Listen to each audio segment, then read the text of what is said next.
Bonjour à toutes et à tous et bienvenue ici à Lille pour cette deuxième étape du Rénotour by Rénodays.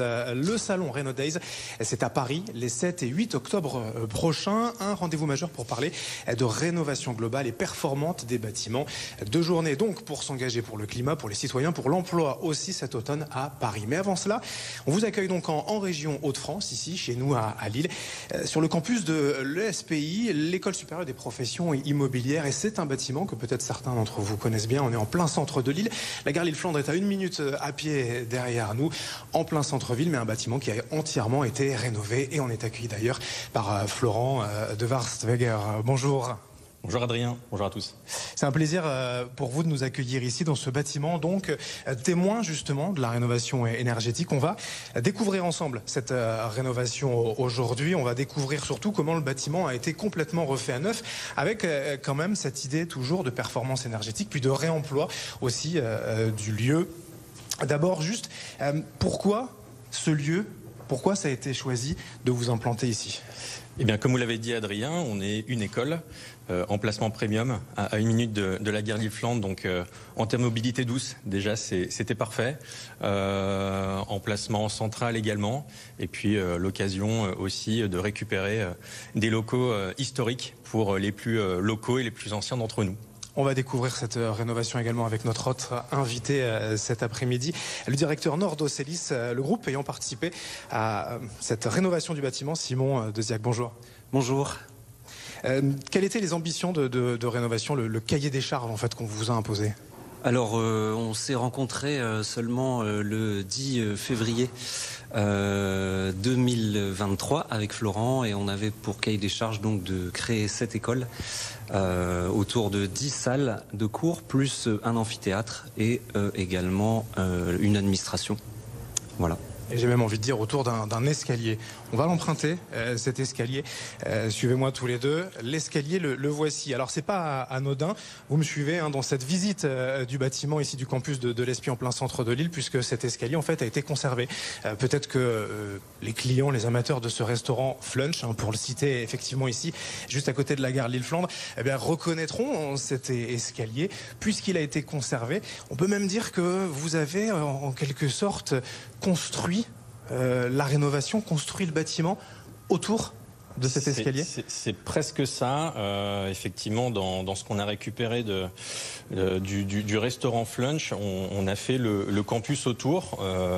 L'une des particularités, peut-être des difficultés techniques, ça a été de faire avec du passif de ce bâti pour effectivement repartir sur 10 salles de cours, un amphi et ce magnifique escalier presque majestueux, j'ai envie de dire. C'était une contrainte technique de le garder ou c'était plutôt une ambition de le mettre en valeur ? C'était effectivement une ambition de dire tiens, on va garder ce monument architectural qui est un escalier ouvert. Ça a été aussi des contraintes réglementaires, puisque vous voyez, il est ouvert du haut en bas, donc il a fallu que ce soit validé par les pompiers, et donc nous avons rhabillé en fait finalement le sol de l'escalier, mais sinon il a été conservé en l'état. Ça complique la tâche quand même pour un chantier de devoir comme ça partir d'un existant en fait et de quelque part tourner autour d'un socle. Effectivement, c'était un emplacement qui nous paraissait pas idéal au départ, mais finalement on en a fait quelque chose qui fonctionne correctement avec notre architecte, et réglementairement on a réussi à l'imposer en fait en réemploi. Alors autre question avec vous, Florent de Warstweger, on parle de rénovation énergétique puisque c'est le Rénotour des Rénodays. Il y avait aussi une ambition d'être performant énergétique dans la rénovation du bâtiment, dans le cahier des charges ? Alors oui, on va bénéficier, parce qu'ici, je précise, on est locataire des lieux pour plusieurs années, et on va bénéficier là très prochainement d'une réhabilitation totale de l'immeuble également. Donc nous, on s'est occupé de nos locaux en rez-de-chaussée et R+1 sur quasiment 1400 mètres carrés, et le bâtiment, dans une deuxième étape, suivra la donne. Ça change quoi en fait, cette volonté d'être performant énergétique ? C'est dans le choix des matériaux d'abord ? Oui, tout à fait. Alors nous ici, on a changé tous les luminaires. On est en luminaire basse consommation sur 100% du site. On a également un système de récupération des calories sur la ventilation. Et également donc un système de chauffage qui est à récupération de calories. Voilà, pompe à chaleur. Et donc pour la façade qui va être réisolée, ça va permettre forcément d'être encore plus performant en énergie. C'est tout récent, cette installation pour vous. On est là depuis 1 an. Mais il y a quand même des bienfaits déjà, un retour d'expérience, si on ose dire, pour les étudiants. On parle de récupération, de chaleur, calorique, etc. Ils s'y sentent bien, ils vous le disent? Oui, alors malgré le fait qu'on soit là que depuis 1 an, alors étudiants, collaborateurs, intervenants, c'est d'abord et avant tout un lieu de vie. Il n'y a pas eu de plainte, effectivement. On a du chaud quand il fait froid, on a du froid quand il fait chaud. Et c'est surtout, ça fait plaisir à la facture également, quand il faut régler les différentes factures. Juste à propos de cet emplacement, parce qu'on peut continuer peut-être d'avancer un petit peu, on est en plein centre de Lille, on est à 1 minute à pied, vraiment sans mentir, de la gare Lille-Flandre. Quand on parle d'immobilier, je crois qu'il y a une règle d'or, c'est l'emplacement. C'est ce que vous avez appliqué en fait là déjà. C'est exactement ça. On a fait confiance à différents partenaires pour nous trouver ces emplacements-là. Je ne sais pas si on peut d'ailleurs les citer et les mettre en avant. En l'occurrence, c'est Arthur Lloyd, une entreprise partenaire avec qui on travaille notamment pour nos étudiants, qui nous a accompagnés sur cet emplacement. Et effectivement, comme je disais en introduction, c'est vraiment un emplacement premium pour les étudiants, pour celles et ceux qui sont à Lille, mais aussi en région. Avec la gare à proximité, ils peuvent également rayonner en région, vivre en région, trouver leur alternance en région et venir ici en cours à l'ESPI à Lille. Cet emplacement ici pour vous parliez de façade, de rénovation aussi à l'intérieur. Il y a forcément des contraintes historiques, les ABF, les architectes des bâtiments de France, tout ça, il faut faire avec, c'est des contraintes en plus? Effectivement, Ville de Lille, contrainte, dossier. On a déposé un dossier en juillet 2023 qui a été accepté en janvier 2024 sans encombre. Voilà, on a pu ouvrir assez rapidement. Un chantier qui a duré 4 mois seulement avec 2 mois de curage. Et voilà, donc ça a été effectivement une contrainte. Et je souligne également l'emplacement, mais il y a aussi l'architecture intérieure, donc qui a été sublimée par notre architecte chez Océlis pour rendre le lieu apaisant finalement. Alors de quelle manière? Dites-nous un petit peu là. Qu'est-ce qu'on peut découvrir finalement de différent et d'apaisant?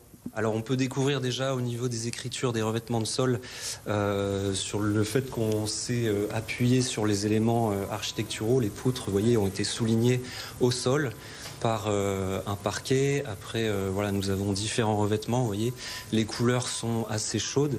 Vous avez des espaces de détente pour les étudiants, comme on pourra voir ici à côté de nous. On a des espaces de travail qui sont répartis en fait pour pouvoir travailler sous différents aspects. On a des panneaux acoustiques en plafond, puisque le lieu était bas de plafond et nous avons voulu ouvrir le plafond.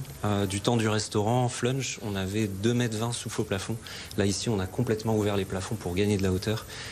Et on a comblé le manque d'absorption phonique par le fait de mettre des panneaux acoustiques. Voilà. Et pour terminer juste avec vous, monsieur le directeur du campus, tout ça, l'emplacement, les travaux, ça a été un coût supplémentaire ou finalement on s'y retrouve, comme on en parlait tout à l'heure, en termes de facture et de consommation d'énergie? On fera les compte, je dirais, dans plusieurs années. C'est un véritable investissement. Comme le précisait Simon, le curage a fait que c'était du béton sol au plafond il y a un peu plus d'1 an. Donc il fallait vraiment se projeter, comme on dit. C'était un vrai projet avec un cahier des charges ambitieux aussi. Et une petite pression parce qu'on a la chance de repartir sur un projet ex nihilo. Donc il fallait effectivement penser à tout. Et notamment en termes d'énergie, de récupération de calories, etc. Eh ben, merci à tous les deux pour cette première visite rapide. Florent de Zwartweger, directeur du campus donc, de l'ESPI et le directeur Nord d'Océlis, Simon Désiac, d'avoir été avec nous. Merci à vous bien sûr d'avoir contribué déjà aujourd'hui à mieux comprendre la rénovation énergétique du bâtiment. On reste ensemble sur cette étape lilloise du Rénotour by Renodays. D'autres invités, d'autres tables rondes à suivre avec plein de conseils, surtout pour vous téléspectateurs, pour mieux comprendre la rénovation. Puis je vous rappelle l'événement principal, le salon Renodays, ce sera à l'automne prochain à Paris, les 7 et 8 octobre à Porte de Versailles. C'est le rendez-vous de la rénovation énergétique pour chacun d'entre nous. On en reparle très vite sur BFM Grand Lille et BFM Grand Littoral.